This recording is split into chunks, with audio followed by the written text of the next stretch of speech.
I trashed the iPad Mini 7 just after a couple of weeks of use, but I ended up coming back to it for quite a number of reasons. Here's the thing, the Mini was destined for criticism right off the jump. Like, we waited 3 years for a successor from the iPad Mini 6, and as far as upgrades go, we didn't really get that much. We wanted a better display, better battery life, we're holding out hope for an M series chip, and I think that we just wanted to see Apple's arguably most exciting product feel exciting again. It didn't necessarily help that alongside the iPad Mini 7, Apple actually removed support for the Apple Pencil 2, forcing you to buy their new $130 Apple Pencil Pro. So if you're upgrading from the Mini 6, this added a lot more friction for some people, but we'll talk about this later. Alongside that though, the iPad Mini's biggest plague, jelly scrolling, made its long-awaited return, causing everyone, including myself, to be up in arms about it. Fast forward 4 months or so though, the iPad Minis went from being one of my most disappointing tech purchases, collecting dust, to eventually being sold off, and is now resurfaced in my life in the past month in literally the best way possible.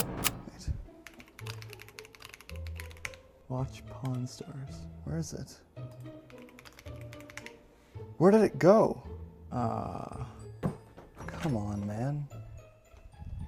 Hey, man. Oh, hey, man. What are you even doing? I'm just trying to watch Netflix, but I don't think the show that I want to watch is even on here anymore. I mean, when I Google it, it says watch Pawn Stars, but I click on the link and then it just takes me to like the Netflix homepage. Oh yeah, no, you're trying to watch Pawn Stars? It's not even on Canadian Netflix anymore. Wait, are you serious? Like what, I just can't watch the show anymore? I mean, sure you can, you just gotta use Surfshark. I barely know how to swim. You want me to swim with the sharks now? Like, what is wrong with you? No, just download Surfshark, like the VPN. Okay, I don't understand. What is a VPN? It'll just allow you to watch content from anywhere in the world. Like, you don't need to stress out over this. It's not a huge deal. Okay, cool. Yeah, how do I do this? All you need to do is head to surfshark.com/John Valiagas or click the link in the video description to get 4 additional months on top of your Surfshark subscription. There's a Chrome extension for easy use across multiple devices, a mobile app, and a desktop app for both Windows and Mac. You can even access your subscription on multiple platforms under a single account. When using Surfshark, not only can you access content that's out of country, but you're also doing yourself a favor and protecting yourself. I use it all the time on public Wi-Fi when I'm doing something sensitive, like checking my banking and doing anything regarding finance, and it just gives me a little bit of peace of mind. There's also a 30-day money-back guarantee, which allows you to try the service with 0 strings attached, and there is a 24/7 live chat support, social media support, and email support that is going to be able to get you help when you need it. Honestly, what are you waiting for? Just go ahead and click the link in the description down below to try Surfshark today and get those 4 months for free. Thank you so much, Surfshark, for sponsoring this video.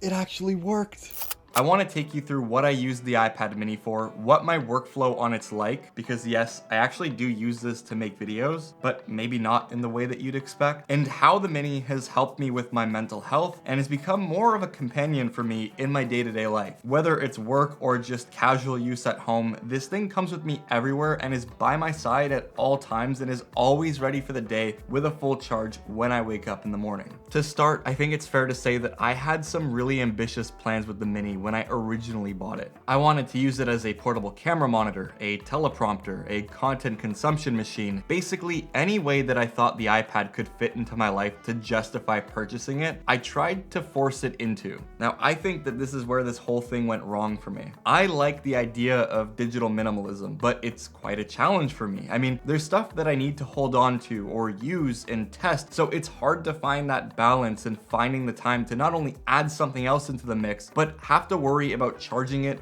and having a place to put it.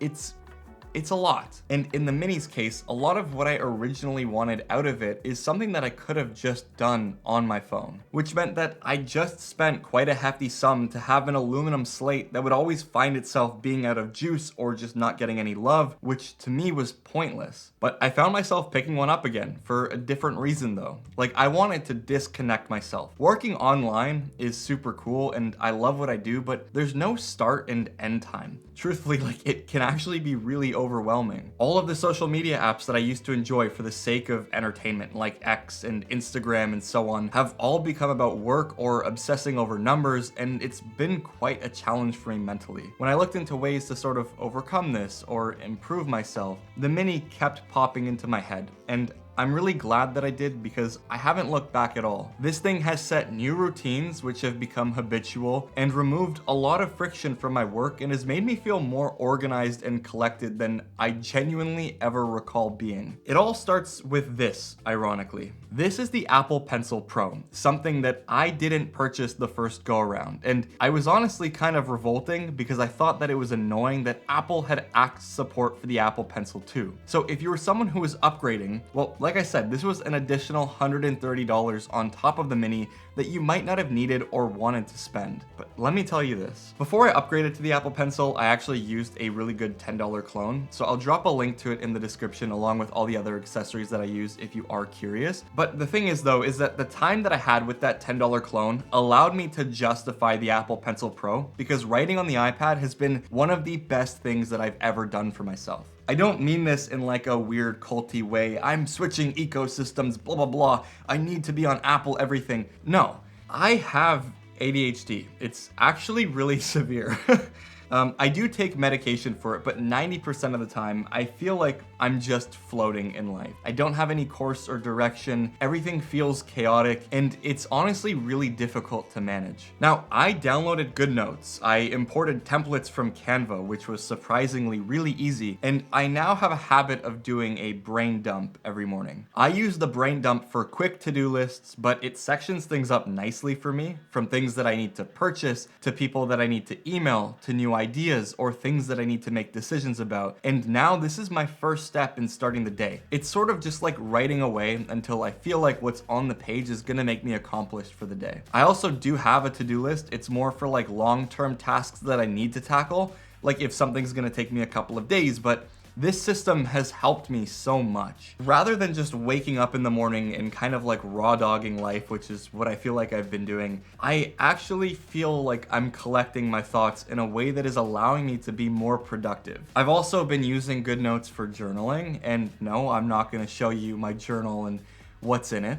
But if I'm bored or have time to kill, I usually just use it to dump every single thing that I'm thinking instead of just internalizing it and letting it get the best of me. Now, handwriting on the iPad was a little rough, I'm not gonna lie, and I also didn't think that I'd enjoy it nearly as much as I do. I did get a couple of accessories to help with it, like I got this matte screen protector, which is also tempered glass. It adds some friction for the pencil, but it keeps a good level of protection, which I really like. And it also makes the iPad look more like a notebook or an e-reader, and it does take away a lot of those harsh reflections. Now, I also picked up this silicone grip for the Apple Pencil Pro, and it's made writing a lot more comfortable for longer periods, and it still allows for all of those features like squeeze and doesn't mess with the function at all. I have noticed though that through handwriting, because I write so much slower than when I type, it feels a lot more personal, and I'm a lot more deliberate and thoughtful with what I'm saying and how I ultimately want it to come across. And when it comes to scripting for videos, I started using this to just edit and tweak some scripts. And then it got into the habit of me writing out shorts or ideas for short videos. And now I've made an entire 30 to 40 page notebook of stuff that I want to talk about for the Mini, which is a lot, but thankfully there's actually this really useful tool in GoodNotes that has helped me kind of like bring all of this together. They have an AI feature which basically summarizes an entire notebook and gives you jot notes and like basically references things that you might have brought up a lot or things that it thinks are the most important. And that summary has helped make and structure this video for me, which is something that truthfully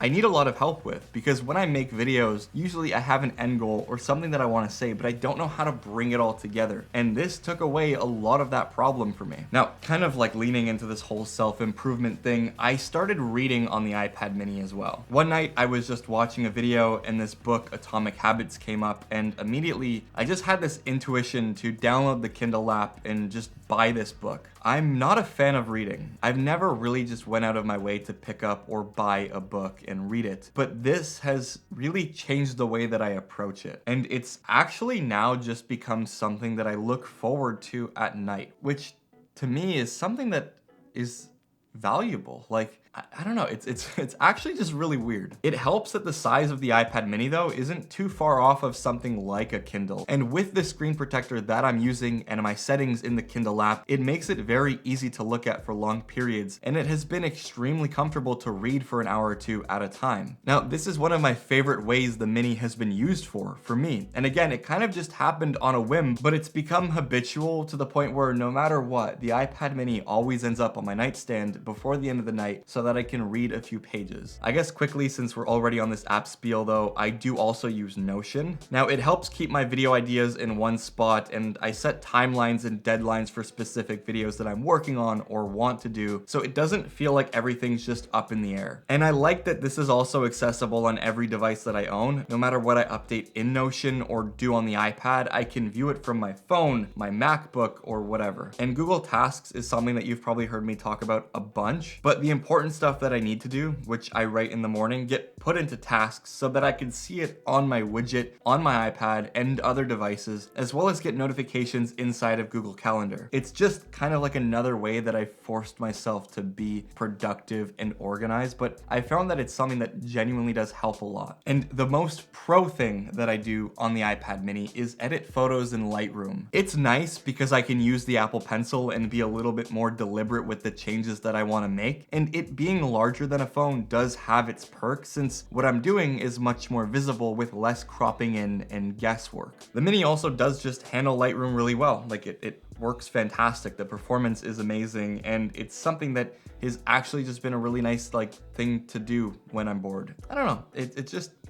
It's been a nice tool. Now, I want to talk about what I call device philosophy before I dive into some of the observations that I've made about the hardware. These are things that I do specifically with the iPad that make it easy to pick up and work with and not feel overwhelmed or pulled in the wrong direction. Social media is a no-go. I do have the apps downloaded, like they are essential to what I do, but in this case, they're not used as time wasters or as an escape or hit of dopamine. Instagram, TikTok, and X are only here in cases that I need to upload a reel or have some photos that I want to upload, and that's it. I've set a screen limit to actually reflect that, and it's not something that gets abused on the mini. It's mainly because when I notice that I'm on my computer or on my phone, it's easy to open a new tab or look at Instagram's bright app icon and just be pulled into a direction that I don't want to be in and immediately become distracted. It's the biggest time waster for me. It's an addiction, truthfully, and it's something that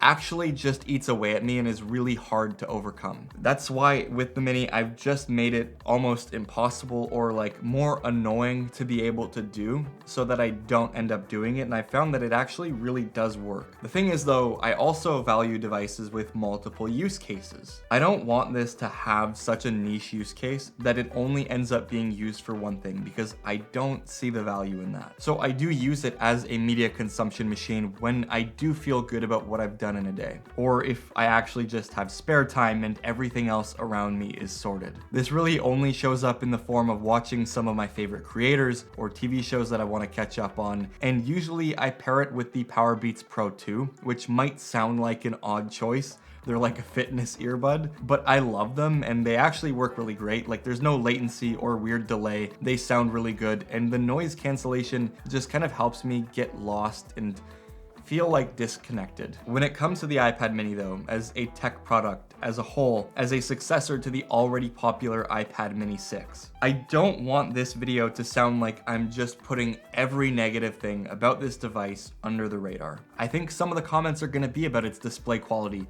about the fact that the A17 Pro is not impressive, and how this thing needs an M4 to be a killer value, or how the bezels are just so thick and ugly. Sure, there's some things that I do agree with. I don't think that it's unfair to say that Apple's cheaped out on the display. The resolution is fine, but it's a 500 nit IPS panel that today is just outdated. I do think the mini's display scaling is also just quite odd too. It's like they literally just took a larger iPad and squashed it down, and it makes some text small, like in widgets and the home screen especially, and it can kind of just look a little off to the eye. But I need you to hear me out on this.